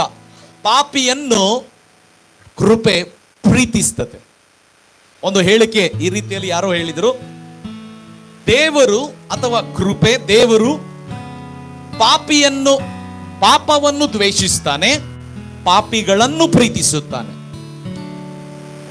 ದೇವರು ಪಾಪವನ್ನು ದ್ವೇಷಿಸ್ತಾನೆ, ಪಾಪಿಗಳನ್ನು ಪ್ರೀತಿಸ್ತಾನೆ. ಬಹಳ ವ್ಯತ್ಯಾಸ ಇದೆ. ಅಂದ್ರೆ ದೇವರು ನನ್ನನ್ನು ತಿರಸ್ಕಾರ ಮಾಡ್ತಾನ, ದೇವರು ನನ್ನನ್ನು ದೂರ ಮಾಡ್ತಾನ, ದೇವರು ನನ್ನನ್ನು ಖಂಡಿಸ್ತಾನ? ಇಲ್ಲ ಇಲ್ಲ ಇಲ್ಲ ಇಲ್ಲ ಇಲ್ಲ. ಬಟ್ ಪಾಪ ನಮ್ಮನ್ನು ದೂರ ಮಾಡ್ತದೆ. ಪಾಪ ಪ್ರಾರ್ಥನೆ ಮಾಡದೆ ನಮ್ಮನ್ನು ಅಡ್ಡಿ ಮಾಡ್ತದೆ. ಪಾಪ ನಮ್ಮನ್ನು ಖಂಡಿಸ್ತದೆ. ನ್ಯಾಯ ಪ್ರಮಾಣ ನಮ್ಮನ್ನು ಖಂಡಿಸ್ತದೆ. ಆದರೆ ಕೃಪೆ ನಮಗೆ ಮಾಡೋದು ಏನ್ ಗೊತ್ತಾ? ಒಂದು, ನಮ್ಮನ್ನು ಪ್ರೀತಿಸ್ತದೆ. ಎರಡನೇದು, ನಮ್ಮನ್ನು ಕ್ಷಮಿಸ್ತದೆ. ಮೂರನೇದು, ಈ ಕೃಪೆ ನಮಗೆ ಇನ್ನೊಂದು ಅವಕಾಶ ಕೊಡ್ತದೆ. ಇನ್ನೊಂದು ಅವಕಾಶ ಕೊಡ್ತದೆ. ಈಗ ಹೊಸ ಒಡಂಬಡಿಕೆಯಲ್ಲಿ ನಾವು ಇರುವಾಗ ನಮಗೆ ಸೆಕೆಂಡ್ ಚಾನ್ಸ್ ಇಲ್ಲ ಪ್ರಿಯರೇ. There is no second chance, there is another chance. ಇಲ್ಲೇ ಇದ್ದೀರೆಲ್ಲರೂ? ಹಲ್ಲೆಲೂಯಾ. ಬೈಬಲ್ ಪ್ರಕಾರ ಹೊಸ ಒಡಂಬಡಿಕೆಯಲ್ಲಿ ನಮಗೆ ಎರಡನೇ ಅವಕಾಶ ದೇವರು ನಮಗೆ ಕೊಡಲ್ಲ, ಇನ್ನೊಂದು ಅವಕಾಶ. ಈಗ ಇನ್ನೊಂದು ಅವಕಾಶ ಯಾವುದದು? ಬಹುಶಃ ನೀವೆಲ್ಲೋ ಬಿದ್ದಿರಬಹುದು, ಬಹುಶಃ ನೀವೆಲ್ಲೋ ಸಿಕ್ಕಿ ಹಾಕಿಕೊಂಡಿರಬಹುದು. ಅಲ್ಲಿಂದ ಹೊರಗಡೆ ಬರಕ್ಕೆ ಈ ಕೃಪೆ ಯೇಸು ನಿಮಗೆ ಇನ್ನೊಂದು ಅವಕಾಶ ಕೊಡುತ್ತಾನೆ. ಆಮೇನ್. ಈಗ ಪ್ರಶ್ನೆ, ಪಾಸ್ಟರ್, ನಾನು ಸಿಕ್ಕಿ ಹಾಕಿಕೊಂಡಿದ್ದೆ, ನನಗೆ ಗೊತ್ತಿಲ್ಲ, ನಾನು ಬಿದ್ದಿದ್ದೆ, ನನಗೆ ಗೊತ್ತಿಲ್ಲ, ನಾನು ಮಾಡದೇ ಸರಿ ಅಂತ ನನಗೆ ಅನಿಸ್ತಿತ್ತು, ನನಗೆ ಈಗ ಗೊತ್ತಾಗ್ತಾ ಇದೆ, ಈಗ ಒಂದು ಅವಕಾಶ ಇದೆ. ನೀವು ಅಲ್ಲಿಂದ ಹೊರಗಡೆ ಬರಕ್ಕೆ ಇನ್ನೊಂದು ಅವಕಾಶ ಇದೆ. ಹಲ್ಲೆಲೂಯಾ. ಹೇಳ್ರಿ, ಇನ್ನೊಂದು ಅವಕಾಶ, ಇನ್ನೊಂದು ಅವಕಾಶ. ಕೆಲವ್ರು ಹೇಳ್ತಾರಲ್ಲ, ಲಾಸ್ಟ್ ಚಾನ್ಸ್ ನೋಡಪ್ಪ ನಿನಗೆ ಕೊಡೋದು. ನಮ್ ದೇವ್ರು ಹಿಂಗೆ ಹೇಳಲ್ಲ, ಬೆತ್ತ ಇಟ್ಕೊಂಡು ಲಾಸ್ಟ್ ಚಾನ್ಸ್ ನಿನಗೆ ಇವಾಗೆ ದೇವ್ರು ಹೇಳಲ್ಲ ಹಂಗ. ಅದು ನ್ಯಾಯ ಪ್ರಮಾಣ ಹೇಳ್ತಿತ್ತು. ಹಲ್ಲೆಲೂಯಾ. ಆದರೆ ಕೃಪೆಯಲ್ಲಿ ನಾವು ಇರುವಾಗ, ಕೃಪೆಯಲ್ಲಿ ನಾವು ಜೀವಿಸ್ತಾ ಇರುವಾಗ, ಕೃಪೆಯ ಮೂಲಕ ಮತ್ತು ನಂಬಿಕೆಯ ಮೂಲಕ ನಾವು ರಕ್ಷಿಸಲ್ಪಟ್ಟಿದ ಮೇಲೆ ಈ ಕೃಪೆ ನಮ್ಮನ್ನು ಖಂಡಿಸುವುದಿಲ್ಲ. ಈ ಕೃಪೆ ನೀನು ಪಾಪಿ ಅಂತ ಹೇಳಲ್ಲ. ಈ ಕೃಪೆ ನಿನ್ನನ್ನು ಪ್ರೀತಿಸ್ತದೆ, ಈ ಕೃಪೆ ನಿನ್ನನ್ನು ಕ್ಷಮಿಸ್ತತೆ, ಈ ಕೃಪೆ ನಿನ್ನನ್ನು ಅಂಗೀಕರಿಸ್ತತೆ. ಈ ಕೃಪೆ ನೀನು ಹೇಗಿದೆಯೋ ಹಾಗೇ ಈ ಕೃಪೆಯ ಹತ್ರ ನೀನು ಬರುವುದಾದ್ರೆ ಈ ಕೃಪೆ ನಿನ್ನನ್ನು ಸ್ವೀಕರಿಸ್ತತೆ. ಆಮೆನ್. ಹಲ್ಲೆಲೂಯಾ. ಪಾಪ ನಮ್ಮನ್ನು ದೇವರಿಂದ ದೂರ ಮಾಡ್ತದೆ, ಕೃಪೆ ದೇವರ ಹತ್ತಿರ ಬರುವಂತೆ ಮಾಡ್ತದೆ. ಆಮೆನ್. ಹಲ್ಲೆಲೂಯಾ. ಒಂದೊಂದೊಂದು ಕಾಲದಲ್ಲಿ ನಾವು ಪಾಪಿಗಳಾಗಿದ್ವಿ, ನಿತ್ಯತ್ವವಾಗಿ ನರಕದಿಂದ ದೇವರು ನಮ್ಮನ್ನು ಬಿಡಿಸ್ಬಿಟ್ಟ ಪ್ರಿಯರೇ. ಆದರೆ ಯೇಸುವನ್ನು ನಂಬಿದ ನಂತರ ಕೂಡ, ಯೇಸುವನ್ನು ಹಿಂಬಾಲಿಸ್ತಾ ಇದ್ರೆ ಕೂಡ ನಾವು ಅವಾಗವಾಗ ಸುಳ್ಳು, ಅವಾಗವಾಗ ನಾವು ಪಾಪ ಅಲ್ಲಿ ಬೀಳ್ತಾ ಇದ್ರೆ ಅದು ಸರಿಯಲ್ಲ. ಬಟ್ ಕೃಪೆ ಇದೆ ನಮಗೆ, ಅಲ್ಲಿಂದ ಹೊರಗಡೆ ಬರಕ್ಕೆ ಸಹಾಯ ಮಾಡುತ್ತದೆ. ಆಮೆನ್. ಹೇಳ್ರಿ ನಿಮ್ಮ ಬಗ್ಲಿಗಿರೋರಿಗೆ, ಕೃಪೆ ಇನ್ನೊಂದು ಅವಕಾಶ. ಅಂದ್ರೆ ನೀವು ಸುಳ್ಳು ಹೇಳ್ತಿದ್ರೆ ಇನ್ನೊಂದು ಅವಕಾಶ ಇದೆ, ಅದನ್ನು ಬಿಟ್ಬಿಡೋದು. ಇನ್ನೊಂದು ಡೇಂಜರ್ ಸ್ಟೇಟ್ಮೆಂಟ್ ಹೇಳ್ತೇನೆ ನಾನು. ಆ ಇನ್ನೊಂದು ಅವಕಾಶ ಕೊನೆಯ ಅವಕಾಶ ಕೂಡ ಆಗಬಹುದು. ಯಾಕಂದ್ರೆ ಜೀಸಸ್ ಬಂದ್ಬಿಡ್ತಾನೆ. ಯೇಸು ಹೇಳ್ದ, ನಾನು ಬೇಗ ಬರ್ತೇನೆ. ಕೆಲವ್ರು ಹೆಂಗಂದ್ರೆ ಯವನಸ್ತಾರೆ, ಇನ್ನೊಂದು ಅವಕಾಶ ಇದೆಯಲ್ಲ, ಲಾಸ್ಟ್ ನೋಡ್ಬಿಡೋಣ, ಲಾಸ್ಟ್ ಮಾಡ್ಬಿಡೋಣ, ಲಾಸ್ಟ್ ಇದೇ ಲಾಸ್ಟ್. ಅದೇ ಕೊನೆ ಅವಕಾಶ ಕೂಡ ಆಗಬಹುದು ಮಗನೇ. ಹಲ್ಲೆಲೂಯಾ. ಇನ್ನೊಂದು ಅವಕಾಶ ಇದೆ, ಕೃಪೆ ಇದೆ, ಕೃಪೆ ಇದೆ. ಅದಕ್ಕೆ ಕೃಪೆ ಇದೆ ಅಂತ ಎಷ್ಟೋ ಜನರು ಕೃಪೆಯ ಬಗ್ಗೆ ತಿಳಿದುಕೊಳ್ಳದೆ ಪಾಪದ ಜೊತೆ ವ್ಯವಹಾರ ಮಾಡ್ತಾ ದೇವರು ಇಟ್ಟಿರುವಂತ ದೊಡ್ಡ ಪ್ರಣಾಳಿಕೆ, ದೊಡ್ಡ ಉದ್ದೇಶ ಅವರು ಕಳೆದುಕೊಂಡಿದ್ದಾರೆ. ಬಟ್ ನನ್ನ ಒಂದು ಪ್ರಾರ್ಥನೆ, ನನ್ನ ಒಂದು ಪ್ರೋತ್ಸಾಹ ನಮ್ಮ ಸಭೆಯಲ್ಲಿರುವ ಪ್ರತಿಯೊಬ್ಬರಿಗೆ, ಆನ್ಲೈನ್ನಲ್ಲಿ ವೀಕ್ಷಿಸ್ತಾ ಇರುವ ನಿಮಗೆ ಕೂಡ ಕೃಪೆ ನಿಮ್ಮನ್ನು ಅಂಗೀಕರಿಸ್ತದೆ. ನೀವು ಯಾವುದೇ ಪಾಪದಲ್ಲಿ ಸಿಕ್ಕಿ ಹಾಕಿಕೊಂಡಿರಬಹುದು ಈ ಮುಂಜಾನೆಯಲ್ಲಿ, ಯಾವುದೇ ಸೀಕ್ರೆಟ್ ಆಗಿ ನೀವು ಯಾರಿಗೆ ಹೇಳದೆ ಇರುವಂತ ಪಾಪದಲ್ಲಿ ಇರಬಹುದು. ಮಗನೇ, ದೇವರು ನಿನಗೆ ಒಂದು ಅವಕಾಶ ಕೊಡಕ್ಕೆ ಇಲ್ಲಿದ್ದಾನೆ. ದೇವರು ಇಲ್ಲಿ ಕಾಯ್ತಾ ಇದ್ದಾನೆ. ನೀನು ಯಾವಾಗ ಆ ಪಾಪದಿಂದ ತಿರುಗಿಕೊಂಡು ಈ ಕೃಪೆ ಹತ್ರ ಬರ್ತೀಯ ಅಂತ. ಆಮೇನ್. ಯಾರು ಬೈಬಲ್ ತೆಗೆಯೋದು ಬೇಕಾಗಿಲ್ಲ. ಲೂಕನ್ ಬರೆದ ಸುವಾರ್ತೆ 15ನೇ ಅಧ್ಯಾಯದಲ್ಲಿ ಬರೆಯಲ್ಪಟ್ಟಿದೆ. ಅಲ್ಲಿ ಏನ್ ಬರೆಯಲ್ಪಟ್ಟಿದೆ ಗೊತ್ತಾ? ಒಬ್ಬ ವ್ಯಕ್ತಿಗೆ 2 ಮಕ್ಕಳಿರ್ತಾರೆ. 2 ಮಕ್ಕಳಲ್ಲಿ ಒಂದು ಮಗ ಹಣವನ್ನು ತೆಗೆದುಕೊಂಡು, ಆಸ್ತಿಯನ್ನು ತೆಗೆದುಕೊಂಡು, ಮನೆಯನ್ನು ಬಿಟ್ಟು ಬೇರೆ ದೇಶಕ್ಕೆ ಹೋಗ್ತಾನೆ. ಆ ಹಣ ಎಲ್ಲ ಖರ್ಚು ಮಾಡಿಕೊಳ್ತಾನೆ. ನೀವು ಆಮೇಲೆ ಓದ್ಕೊಳ್ರಿ, ಲೂಕನ್ ಬರೆದ ಸುವಾರ್ತೆಯಲ್ಲಿ 15ನೇ ಅಧ್ಯಾಯದಲ್ಲಿ ಬರೆಯಲ್ಪಟ್ಟಿದೆ. ಬಟ್ ಎಲ್ಲ ವಚನ ನಾವು ಓದೋದು ಬೇಕಾಗಿಲ್ಲ. ಅಲ್ಲಿ ಬರೆಯಲ್ಪಟ್ಟಿದೆ. ಇಲ್ಲಿ ನಾನು ನಿಮ್ಗೆ ಏನ್ ಟೀಚ್ ಮಾಡ್ತಾ ಇದ್ದೀನಿ, ಪರ್ಸನಲಿ ನಾನು ಗ್ರೂಪಲ್ಲಿ ಕೂಡ ನೋಟ್ಸ್ ಹಾಕ್ತಾ ಇರ್ತೇನೆ. ಅದನ್ನು ನೀವು ಫಾಲೋ ಮಾಡ್ರಿ ಪ್ರಿಯರೇ. ಹಲ್ಲೆಲೂಯಾ. ನನ್ನ ಪ್ರಾರ್ಥನೆ ಏನ್ ಗೊತ್ತಾ? ನಮ್ಮ ಸಭೆಯಲ್ಲಿರುವ ಪ್ರತಿಯೊಬ್ಬರು ಪ್ರಾರ್ಥನೆಯಲ್ಲಿ, ವಾಕ್ಯದಲ್ಲಿ ಮಾತ್ರ ಬೆಳೆಯೋದಲ್ಲ, ಪರಿಶುದ್ಧತೆಯಲ್ಲಿ ಕೂಡ ಬೆಳಿಬೇಕು. ಇನ್ ಹೋಲಿನೆಸ್. ಹಲ್ಲೆಲೂಯಾ. ಬಹಳ ಜನ ಪ್ರಾರ್ಥನೆ ಮಾಡ್ತಾರೆ, ವಾಕ್ಯ ಹೇಳ್ತಾರೆ, ಪಾಪದ ಜೊತೆ ಅಲ್ಲಿ ದೇವರು ಇರಲ್ಲ, ದೇವರ ಪ್ರಸನ್ನತೆ ಇರಲ್ಲ. ಬಟ್ ನನ್ನ ಪ್ರಾರ್ಥನೆ, ನನ್ನ ಪ್ರಯತ್ನ ಏನ್ ಗೊತ್ತಾ? ನಾನು ಒಬ್ಬ ಪಾಸ್ಟರ್ ಆಗಿ ಈ ಪರಿಶುದ್ಧತೆಯಲ್ಲಿ ಬೆಳೆದು ದೇವರು ಇಟ್ಟಿರುವಂತ ಉದ್ದೇಶ, ದೇವರು ಇಟ್ಟಿರುವಂತ ಪ್ರಣಾಳಿಕೆಯಲ್ಲಿ ನಾವೆಲ್ಲರೂ ಪ್ರವೇಶ ಮಾಡಬೇಕು ಪ್ರಿಯರೇ. Hallelujah, hallelujah. ಅಲ್ಲಿ ನಾವು ನೋಡ್ತೇವೆ, ಇಬ್ಬರು ಮಕ್ಕಳಿರ್ತಾರೆ. ಒಬ್ಬನು ಬಂದು ತಂದೆ ಹತ್ರ ಆಸ್ತಿ ತೆಗೆದುಕೊಂಡು ಹೋಗ್ತಾನೆ. ಹೋಗಿ ಎಲ್ಲ ಹಣ ಖರ್ಚು ಮಾಡಿದ ನಂತರ ಬೈಬಲ್ ಹೇಳ್ತತೆ, ಅಲ್ಲಿ ಅವನ ಹತ್ರ ತಿನ್ನಕ್ಕೆ ₹1 ಕೂಡ ಇರಲ್ಲ, ತಿನ್ನಕ್ಕೆ ಅವನ ಹತ್ರ ಹಣನೇ ಇರಲ್ಲ. ಬೈಬಲ್ ಹೇಳ್ತತೆ, ಅವನು ಯಾವ ಊಟ ತಿಂತಾನೆ ಗೊತ್ತಾ? ಯಾವ ಊಟ ತಿಂತಾನಂತ ಬೈಬಲ್ ಹೇಳ್ತತೆ. 16ನೇ ವಚನ, 15ನೇ ವಚನದಿಂದ ಓದಮ್ಮ. ಲೂಕ್ 15:15. ಬೇಗ ಫಾಸ್ಟ್. ಆಗ ಅವನು ಹೋಗಿ ಆ ದೇಶದ ನಿವಾಸಿಯಾಗಿದ್ದವನೊಂದಿಗೆ ಸೇರಿಕೊಂಡನು.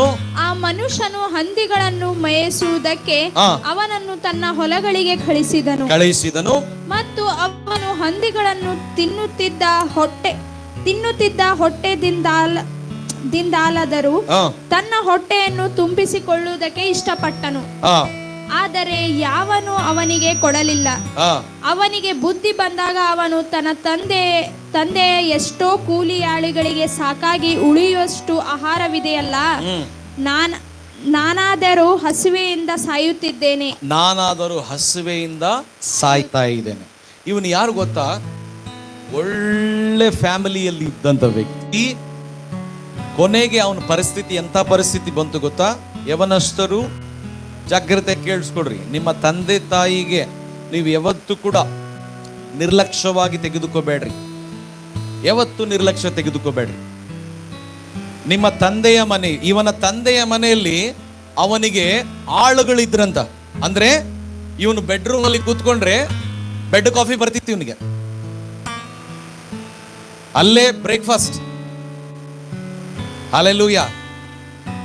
ಅಷ್ಟು ಲಕ್ಸರಿ ಲೈಫ್ ಬಿಟ್ಟು, ಒಳ್ಳೆ ಜೀವಿತ ಬಿಟ್ಟು, ಮನೆ ಬಿಟ್ಟು, ಹಣವನ್ನು ತೆಗೆದುಕೊಂಡು ಹೋಗಿ ಸ್ನೇಹಿತರ ಜೊತೆ ಇವನು ಎಲ್ಲ ಖರ್ಚು ಮಾಡಿದ ನಂತರ ಕೊನೆಗೆ ಅವನು ಊಟ ತಿಂತೋರೋದು ಯಾವ್ದು ಗೊತ್ತಾ?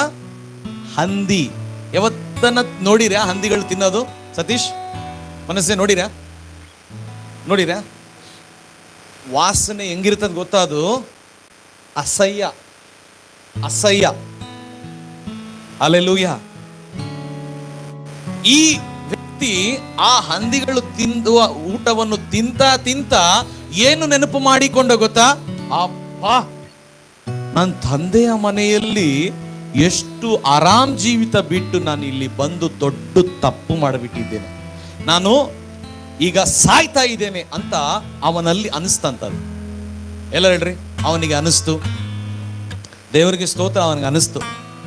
ಕೆಲವ್ರಿಗೆ ಅನಿಸಲ್ಲ, ಅವ್ರು ತಪ್ಪು ಮಾಡ್ತಾ ಇದ್ದಾರೆ ಅಂತ ಕೂಡ ಕೆಲವ್ರಿಗೆ ಗೊತ್ತೇ ಇಲ್ಲ. ಅದು ಅವ್ರು ಮಾಡೋದೇ ರೈಟ್. ಅಲೋ, ಕೇಳಿಸ್ಕೊಳ್ರಿ. ಅದು ಏನ್ ಗೊತ್ತಾ? ಮನಸ್ಸಾಕ್ಷಿ ಸತ್ತೋದಾಗ ನಮ್ಮ ಒಳಗಡೆ ಒಂದು ಮನಸ್ಸಾಕ್ಷಿ ಇರ್ತದೆ, ಮನಸ್ಸಾಕ್ಷಿ. ಅದಕ್ಕೆ ಪೌಲನು ತಿಮೋತಿಗೆ ಯಾವಾಗ್ಲೂ ಹೇಳ್ತಾ ಇದ್ದ, ನಿನ್ನ ಮನಸ್ಸಾಕ್ಷಿಯನ್ನು ಕಾಪಾಡ್ಕೋ ಅಂತ ಹೇಳ್ತಾ ಇದ್ದ. ಯಾವಾಗ ಒಬ್ಬ ಮನುಷ್ಯನ ಒಳಗಡೆ ಮನಸ್ಸಾಕ್ಷಿ ಸತ್ತೋಗ್ತದೋ ಅವನು ತಪ್ಪು ಮಾಡಿದ್ರೆ ಕೂಡ ಅವನಿಗೆ ಗೊತ್ತಾಗಲ್ಲ. ಬೇರೆಯವ್ರು ಬಂದು ನೀನ್ ತಪ್ಪು ಮಾಡಿ ನಾನೆಲ್ಲಿ ಮಾಡಿದ್ದೀನಿ, ನಾನು ಮಾಡೋದು ಸರಿಯಲ್ಲ, ನಾನು ಹೋಗೋದು ಸರಿಯಲ್ಲ ದಾರಿ, ನಾನು ಮಾಡೋದೆಲ್ಲ ರೈಟ್ ಅಲ್ಲ. ದಾವೀದನ ಬಗ್ಗೆ ನಾನು ಲಾಸ್ಟ್ ವೀಕ್ ಹೇಳಿದೆ ಪ್ರಿಯರೇ. ನತಾನಿಯಲ್ ದಾವೀದನ ಹತ್ರ ಬಂದು ಹೇಳ್ದ, ಹೇ, ನೀನು ಮಾಡೋದು ತಪ್ಪು. ಒಂದು ಹೆಂಡತಿಯನ್ನು, ಬೇರೆಯವನ ಹೆಂಡತಿಯನ್ನು ತೆಗೆದುಕೊಳ್ಳೋದು ಮಾತ್ರ ಅಲ್ಲ, ಆಕೆಯ ಗಂಡನನ್ನು ಕೂಡ ಸಾಯಿಸ್ಬಿಟ್ಟು ನೀನು ಮಾಡೋದು ತಪ್ಪು ಅಂತ ಹೇಳಿದಾಗ, ಕೀರ್ತನೆ 51ನೇ ಅಧ್ಯಾಯ ದಾವೀದನು ಬರೀತಾನೆ. ಏನಂತ ಬರೀತಾನೆ ಗೊತ್ತಾ? ಹೋ ದೇವರೇ, ನನ್ನ ಪಾಪಗಳು ನನ್ನ ಕಣ್ಣ ಮುಂದೆ ಕಾಣ್ತಾ ಇದ್ದಾವೆ, ನನ್ನ ತಪ್ಪುಗಳು ನನ್ನ ಕಣ್ಣ ಮುಂದೆ ಕಾಣ್ತಾ ಇದ್ದಾವೆ. ನಿನ್ನ ಆತ್ಮನು ನನ್ನಿಂದ ತೆಗಿಬೇಡ, ನಿನ್ನ ಆತ್ಮನು ನನ್ನಿಂದ ದೂರ ಮಾಡಬೇಡ. ಅಂದ್ರೆ ಪಶ್ಚಾತ್ತಾಪದ ಪ್ರಾರ್ಥನೆ ದಾವೀದನನ್ನು ಮತ್ತೆ ದೇವರ ಹತ್ರ ತೆಗೆದುಕೊಂಡು ಬಂದಿದೆ. ಆಮೇನ್.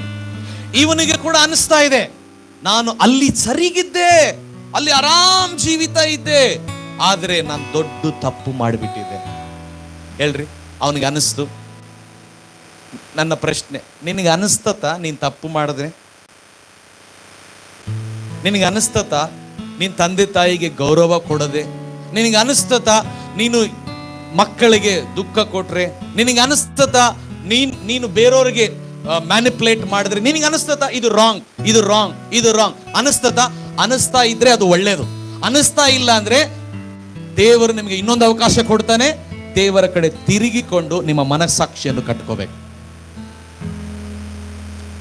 ನಿಮ್ ಬಗ್ಲಿಗಿರೋರ್ಗೆ ಹೇಳ್ರಿ, ಅನಿಸ್ಬೇಕ್ರಿ, ಹೇಳ್ರಿ ಅನಿಸ್ಬೇಕು. ಅನಿಸಿಲ್ಲ ಅಂದ್ರೆ ಏನೋ ಡೇಂಜರ್ ಇದೆ. ಕೆಲವ್ರು ನೋಡಿ ಮಕ್ಕದ ಮೇಲೆ ಹೇಳ್ಬಿಡ್ತಾರೆ. ಕೆಲವ್ರಿಗೆ ಏನಾರು ಚೆನ್ನಾಗಿದ್ದೀನಿ ನೀನು, ಆಕೆಗೆ ಫೀಲ್ ಆಗಿರ್ತದೆ, ನಮಗೆ ಅನಿಸಿರಲ್ಲ. ಹಲ್ಲೆಲೂಯಾ. ಅನಿಸ್ಬೇಕು ನಮಗೆ, ಅವ್ರಿಗೆ ಏನ್ ಅನಿಸ್ತಾ ಇದೆ ಅಂತ ನನಗೆ ಅನಿಸ್ಬೇಕು. ನನಗೆ ಅನಿಸಿದ್ರೆ ನಾನು ಅಲ್ಲಿಂದ ಹೊರಗಡೆ ಬರ್ತೀನಿ. ಹಲ್ಲೆಲೂಯಾ. ಕೆಲವ್ರು ಏನ್ ಹೇಳ್ತಾರೆ, ನಾನು ಹಂಗೆ ಬ್ರದರ್, ನಾನು ಹಂಗೆ ಸಿಸ್ಟರ್, ನಾನು ಹಂಗೆ, ನನ್ನನ್ನು ನೀವು ಅಡ್ಜಸ್ಟ್ ಮಾಡ್ಕೋಬೇಕು ಬ್ರದರ್, ನಾನು ಏನಿದೆ ಹಂಗೆಲ್ಲ ಇಲ್ಲಿದ್ದೆಲ್ಲ ಇಲ್ಲಿ ಬಂದ್ಬಿಡ್ತದೆ ಬ್ರದರ್.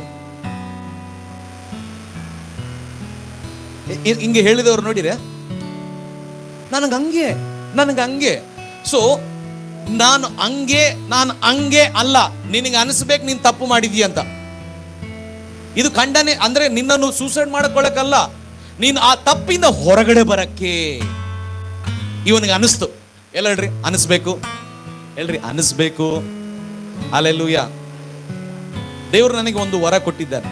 ಏನ್ ಗೊತ್ತಾ, ನನ್ನ ಹೆಂಡತಿ ಯಾವಾಗ ಬೇಜಾರಾಗ್ಬಿಡ್ತಾಳೆ ಗೊತ್ತಾಗ್ಬಿಡ್ತಾವ, ಮುಖದ ಮೇಲೆ ಗೊತ್ತಾಗ್ತದೆ. ಹಲ್ಲೆಲೂಯಾ. ಅದಕ್ಕೆ ಆಕಿನ ಸಂತೋಷ ಪಡಿಸಬೇಕಂತ ಬಹಳ ಪ್ರಯತ್ನ ಮಾಡ್ತೀನಿ ನಾನು. ಹಲ್ಲೆಲೂಯಾ. ನಾನು ಏನು ಮಾಡಿದ್ರೆ ಆಕೆಗೆ ಇಷ್ಟ ಆಗ್ತದೆ, ಏನು ಮಾಡಿಲ್ಲ ಅಂದ್ರೆ ಆಕೆಗೆ ಇಷ್ಟ. ಸೊ ನಮ್ಗೆ ಅನಿಸ್ಬೇಕು, ಅದು ನಮ್ಗೆ ಅನಿಸ್ಬೇಕು. ಹೇಳ್ರಿ ಅನಿಸ್ಬೇಕು.